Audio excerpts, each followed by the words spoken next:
Según Darwin, todos los seres del planeta Tierra estamos en una constante evolución, del mono al hombre y desde el lobo más temible al cachorrito de tu casa.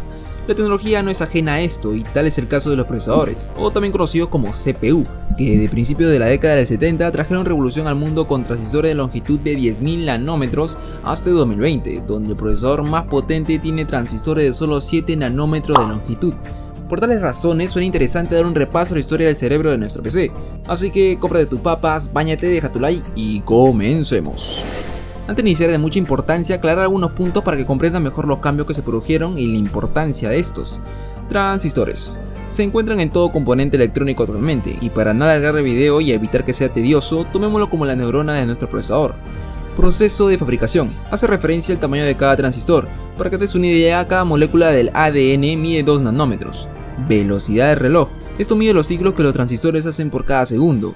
En cada ciclo de los transistores realizan una operación. Esto se mide por kilohertz, megahertz o gigahertz, siendo un gigahertz igual a 1000 megahertz, un megahertz igual a 1000 kilohertz y 1000 kilohertz igual a 1000 hercios o 1000 siglos. Por ejemplo, un procesador con una velocidad de reloj de 3,2 GHz ejecuta 3200 millones de ciclos por segundo. El vato que lo entendió a la primera.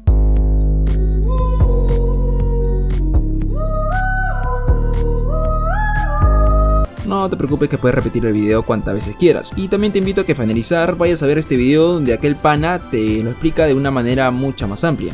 Aclaro estos puntos, ya podemos ir al grano. En 1971 es donde Intel inicia esta gran carrera tecnológica con el 4004. Impulsó la calculadora Busicon y abrió el camino para la computadora personal.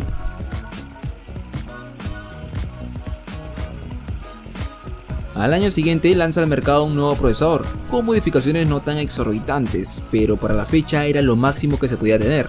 Hablamos del Intel 8008.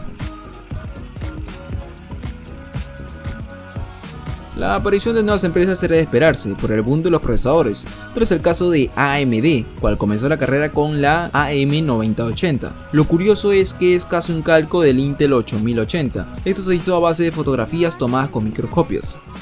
8086. El 8086 dio lugar a la arquitectura x86, que eventualmente se convirtió en la línea de procesadores más exitosa de Intel.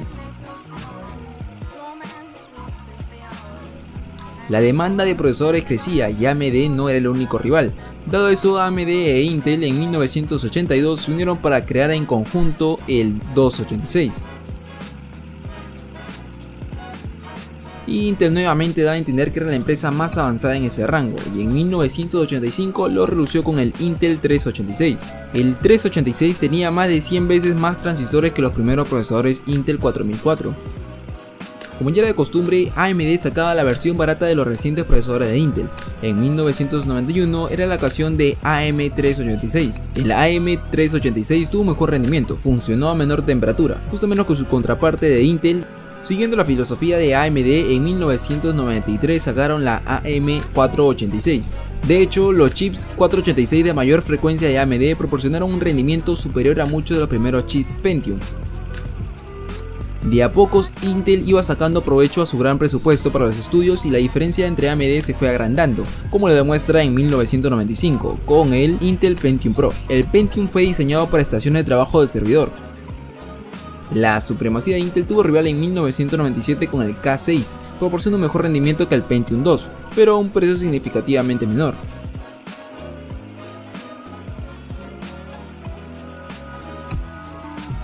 AMD siguió sorprendiendo con la potencia y precio de sus procesadores, siendo el año 1999 tal vez el salto generacional más grande que haya tenido AMD. Hablamos del Athlon. Athlon fue el primer procesador de escritorio en romper la barrera de velocidad de reloj de la CPU de 1 GHz.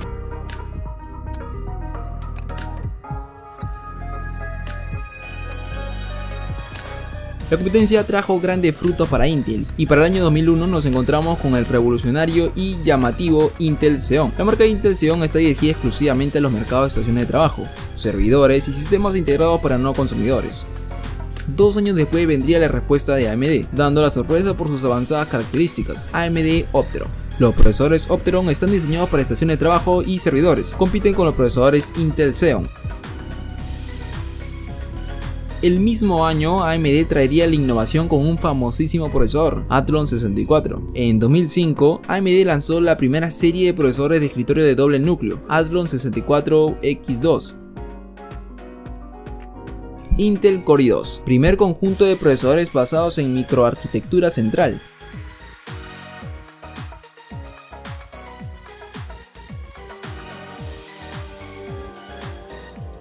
En 2008 Intel inicia la famosa serie Core i y su jugador estrella sería el Core i7. La marca Core i7 se dirige a las empresas y los mercados de consumo de alta gama para computadoras de escritorio y portátiles. En 2011 AMD comenzaría una de sus peores épocas, tras prometer demasiado pero con bastantes o algunas fallas. Hablamos de la FX Series. La serie FX está dirigida al mercado de procesadores desktop, no sea de escritorio. La decadencia de AMD y la entrega de malos procesadores en los siguientes años provocó que Intel se despreocupara y se estancara en la innovación de sus procesadores, teniendo los 4 núcleos como gama alta por casi 9 años.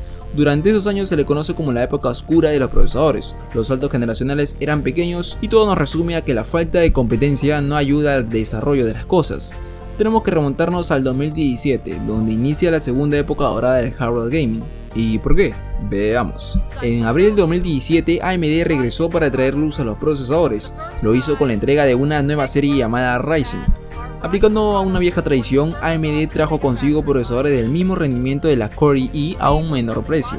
Incluso añadió 2 hilos por cada núcleo. Asimismo dio un salto avanzado para su época. Pasó de los 14 nanómetros a los 7 nanómetros, algo que Intel hasta el momento no puede o en todo caso no desea igualar. What do you think about Ryzen?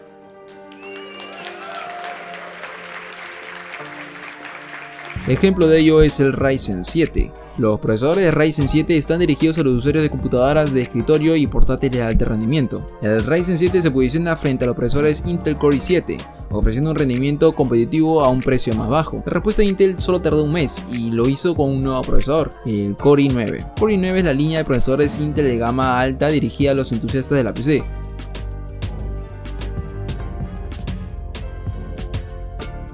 En 2019 continuó el avance de las empresas. En este año el mercado se emparejaría completamente con la salida de la tercera generación de Ryzen y la entrega de un nuevo procesador, el Ryzen 9. Los procesadores Ryzen 9 se comercializan para el mercado de entusiastas de alto nivel, proporcionando el más alto nivel de rendimiento.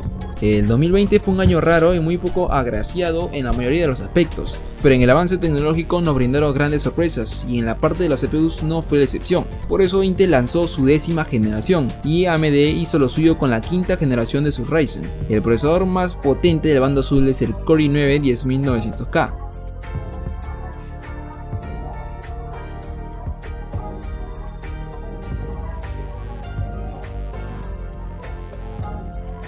Y en el bando comunista tenemos el Ryzen 9 5950X.